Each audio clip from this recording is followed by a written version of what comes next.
করি নাই। আমি আল্লাহর গোলামি করবে তুমি, আমি আল্লাহর দাসত্ব করবে তোমরা, আমি আল্লাহর কুদরতি কদমে তোমার কপালটা সেট করে দিবা। সব কিছুর মধ্যে আমি আল্লাহর আদর্শকে রাখবো। সব কিছুর মধ্যে আমি আল্লাহ তোমাদেরকে একটা মেসেজ দিয়েছি, একটা কিতাব দিয়েছি, যেটা হলো আল কোরআনুল কারীম। চিৎকার দিয়ে বলুন কি? আল কোরআনুল কারীম। যারা বলুন কি? আল কোরআনুল কারীম। এটা পৃথিবীর সমস্ত মানুষের জন্য হেদায়েতের একমাত্র গ্রন্থ আল কোরআনুল কারীম। হে মুসলমান, ঠিক কিনা বলুন? কোরআনুল কারীমের মধ্যে যত আয়াত, যত সূরা আছে, সব কার কথা? কোরআন কার কথা? আল্লাহর কথা। কোরআন কার কথা? আল্লাহর কথা। হাদিস শরীফ কার কথা? নবীর কথা।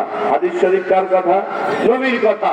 আল্লাহ আছে যেখানে, নবী আছেন যেখানেই, তাওহীদ সেখানেই রিসালাত, যেখানে তাওহীদ সেখানেই, যেখানে আল্লাহ সেখানেই রাসূল। সুবহানাল্লাহ।